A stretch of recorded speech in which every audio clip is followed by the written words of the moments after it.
DJB, welcome to Photo Critic TV, episode number 10. Welcome guys. All you need to do, if you don't already know, go to www.photocritictv.com, click on click to submit. I'll have a look at your photographs online on camera and give you a critique. You can have a look at my portfolio at www.djbworldphotography.com. So check that out. This episode, guys, we've just got a couple of portfolio reviews to do. And I've just got a question from Sasha that I'd like to answer online just so I can kind of share a bit of info, because I feel like this is quite a common question. So let me just get to that first and then we'll jump into the portfolio review. So Sasha is asking, let me just read this out to you guys. I have a Nikon D40 with the standard kit lens 18-55. Then I bought an extra 70-200mm. Now I'm looking to up the ante and I find a great lens to use for portrait photography in particular, which is what I'm more interested in getting into. Do you remember the photo that you critiqued of the little boy and the dog in Sakilda, and you said I need to decrease depth of field? Yes, I totally get that. However, on the current lenses I have, I feel I'm quite limited because I can only lower the f-stop to a certain degree. Is there any lens in particular for the Nikon D40 that you would recommend that would assist this? So, Sasha, for portrait photography, the optimum focal length is between 80 and 85mm on a 35mm sensor size camera, so which is equivalent to the film cameras or a full frame camera. So when you're choosing the focal length, you have to look at two things. First of all, the sensor size that you have on your camera. In this case, the Nikon D40 has an APS-C size sensor, and you need to also have a look at the focal length of the lens, obviously. So in order to get an 80 to 85mm equivalent on an APS-C size camera, you need to use a 50mm lens, which is roughly the same. So for most digital SLRs out there these days, with the exception of the full frame ones, 50mm is ideal for portrait photography. It's just known that this focal length, the subject looks less distorted and more natural. So sometimes when you have like a 35mm or a wide angle lens, you notice that their head looks a little bit out of proportion. It may look a little bit bulbous or something, but 50mm is considered the most natural perspective. So grab one of your 50mm lenses. The one I recommend is the cheapest lens that Nikon make, and that's the 50mm f1.8. Very sharp. I think it costs around 200 bucks Aussie dollars. And seriously, just sit on that. Lowest f-stop is f1.8, which is great for portraits.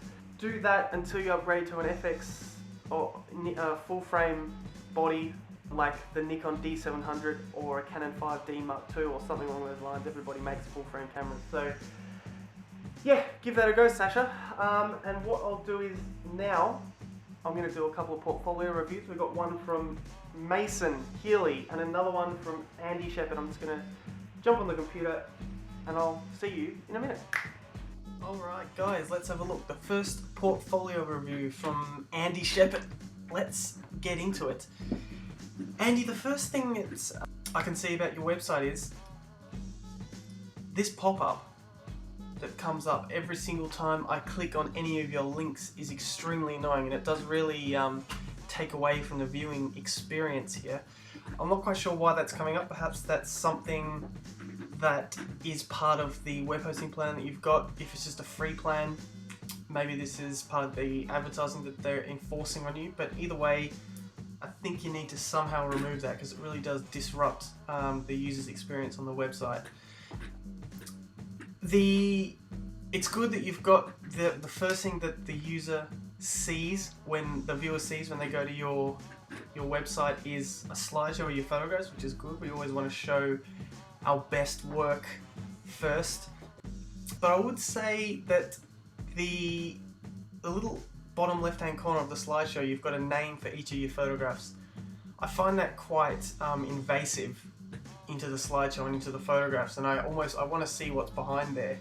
And I must say, I actually used to do this on my website when I first started it, but you really don't need a name to be that prominent. So either take that away entirely or make it a little bit translucent so that we can see what's behind the label. The other thing I'd say is with testimonial, I'd take that off the front page, and I'd probably also take off this little paragraph you put here, which is, I guess, you would put under the About Me section. You really just want the users to focus on your photography rather than anything else that's on there. If they want to find out more, then they can click on the links on the left hand side. The other thing is, generally speaking, I'm not too sure about this color theme that you've got going on here, this kind of different shades of grey. It's a little bit kind of bland, I'm finding, and it doesn't really work well with the colors you've chosen in your logo. So have a look at that. Maybe use some brighter colors. We want to kind of brighten things up and make this thing a bit more aesthetically pleasing for the viewer. While I'm here, your logo, I think that does also need a little bit of work. It does kind of look as though you've just chosen some of the stock standard fonts that you can get on your Mac or your PC or whatever. I don't know what font that is. And I guess the same goes for the fonts throughout this whole website. The links you've got on the left hand side there, they almost look like it's just Arial font, so which is really quite bland. So change that up a little bit. So let's have a look at the About section. Okay, and again you've got this pop up. So this is really intrusive, this. So let's try and get rid of that. The About section, I think this is the way you've got like an underline on every line. Doesn't look very nice. I would probably remove that. But the actual content that you've got here is fine. You'd want to, what have you written here? Let's have a look. Start taking photos from early age and quickly developed interest. Oh, when I was able to start, before I say all that. Okay, so yeah, I think you need to maybe expand on that a little bit and tell people a little bit more about yourself rather than just your history with the camera itself. People want to know a little bit more about you, but definitely remove that underline. Sorry. Let's go to the next section, the blog. Get rid of that pop-up again. There's not much happening on here. The latest update was on the 14th of January, so with a blog we like to see updates regularly, and most of the time a blog is almost like a separate website entirely. The way I've structured mine is I have a portfolio website, and then I have a link to a blog, which is almost like another website in itself. You don't have to do it that way, but that's the way I do it. Testimonials, I mean, let's get rid of that again. Andy, it's nice to have these, I guess, but who are these people really? I think you need to give some more information about who these guys are so that we can understand why they're credible sources in order to give you a testimonial. If are they clients of yours, or how do they know you exactly? But that's okay. Let's go to the next. So categories. This is the capital. Okay, the first thing is as well, categories, you'd want to change that to, if this is just a list of your photographs, change that to galleries or something, so that we know that they're just they're names for different galleries that you have there. Let's have a look through these. Get rid of this stupid pop-up.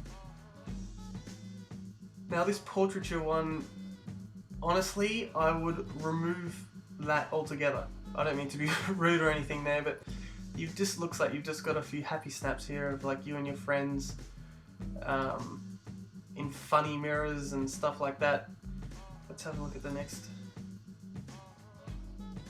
few. Andy, okay. Let's have a look. Oh my goodness. Yeah. But Andy, definitely remove this section. Unless you actually have some nice portraiture photographs, I definitely would remove that. Prague, let's have a look. Okay, actually I just noticed something here. You've got this photo, I've seen this photo a couple of times. Was this in? Yeah, that one's there as well. I think you need to simplify this a lot more. So rather than doubling up on the photographs, have one gallery for each group of photographs, and I wouldn't double up on each. Let's have a look at these. But yeah, not a bad start, Andy, but I'd definitely have a look at the overall colour theme. Definitely rework your logo a little bit. That needs to be a little bit more aesthetically pleasing. Also, this design by words pop, see if you can get rid of that somehow. That kind of, I mean, that's not too bad. And the biggest thing is this pop-up. This really, let me wait for it to come up. There we go. This pop-up, it really kind of cheapens the website as well, and it's very invasive. Also, Andy, I just noticed one thing here. So, under your testimonials, let's have a look. Extremely telling man is beautiful, making people feel comfortable. So he's making people feel comfortable, beautiful, relaxed, and he's a wedding photographer, talking about yourself. Nowhere on this website is there any details about what services you offer as a photographer, so I don't know how to hire you or what I can even hire you for. There might be something you want to put on there so that people know what you actually do, or is this website purely just to show off your photography skills? But definitely check that out. Let's go to the next one. Mason Healy Photography. Mason. Nice website, nice front page. The first thing I'd say is this kind of opening page that you have here, where you're giving the viewer a choice between blog or website. Get rid of that altogether. I think this is kind of unnecessary. What I would do is you want people straight away to be seeing your photographs. So as soon as they type in masonhealyphotography.com, take them to your website where they can see a slideshow or something like that, and then have a link to your blog on there if they want to have a look at the latest photographs. So let's just go in, I'll just have a look at your blog. Okay, so this is a link to a Tumblr website, which is fine. I don't really know much about Tumblr, to be honest, but it's always good to have a blog. Let's have a look. 27th of, so you're updating this quite regularly. That's fine. Tumblr's good. Let's go to the actual website. So it looks like this is a Flash-based website, which is fine. Mine is also Flash. This is nice, Andy. I like the social network integration you've got here, Facebook and Twitter links. You've got a little bit of, you have a Facebook like and a Google Plus counters on there. So first of all as well, how come this blog link is up here and not with the rest of the links? You'd want to try and move that down just so that people can see it, because that's quite hidden. Galleries. Okay, so this is a link to your Facebook page, that's fine, if that's the only way you can do it. Let's just close that off for a moment. I like this, Mason. Let's have a look through here. Oh, what's this doing? Okay, so this is bringing up a photograph. It's just going through the photographs. Oh, I get this off.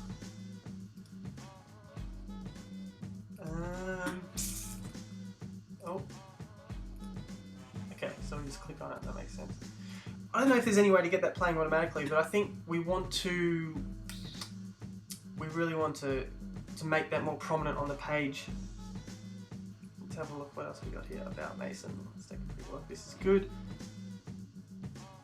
So you've written this from the third person. I find that's not always, this is just my personal opinion, so as with everything that I comment on here, I would try and write this from the first person so that people know that it's you that's talking to them when they're reading this. This is as if somebody else has written a review about you, when I would assume that you've written this yourself. Let's have a look. I was taking pictures on my cell phone and I was amazed. Okay, cool. So a few little testimonials here, that's fine. Pricing. Okay, so you've got some photo session basic edit. So I think here, let's have a look.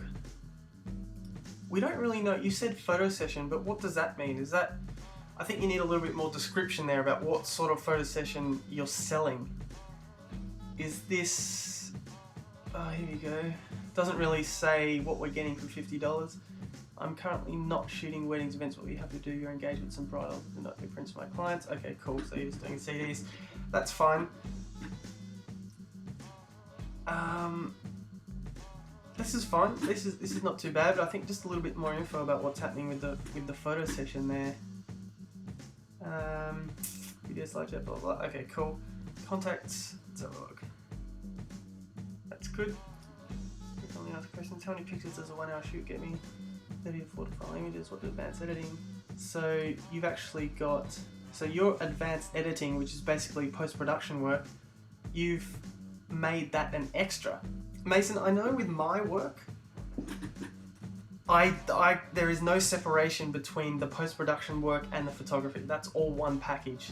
So I don't know why you've structured it like that. I'm not too sure how many photographers actually do it that way, but I would think that if you're going to be providing photographs that your clients can share with others, then you're going to want them to look as good as possible.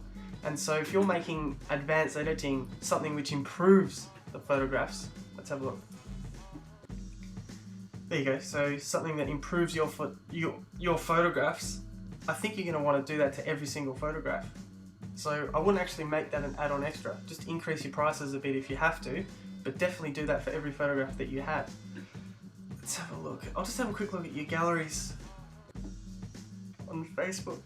So one thing I can tell straight up here, Mason, you have got quite a variety of different styles that you're applying to different shoots.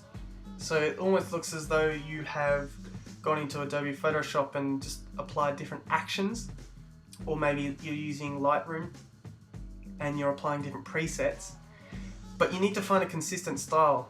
So for example, let's have a look at Liz. Just have a quick look at this one. Oh, please log in. That's okay. This photograph is very different to this photograph. So there's no real consistent style here. I think you need to find all these are kind of the same. Yeah, that's okay. See, that one again has gone back to the original. Let's have a look here. Let me just pick another one. I'll pick this one. This one looks like a different kind of preset or action that you've used. These are nice photographs, but I think you need to find a consistent style throughout all of them so that people can recognize your work and so that they know exactly what they're getting when they hire you. Okay, let's close that off.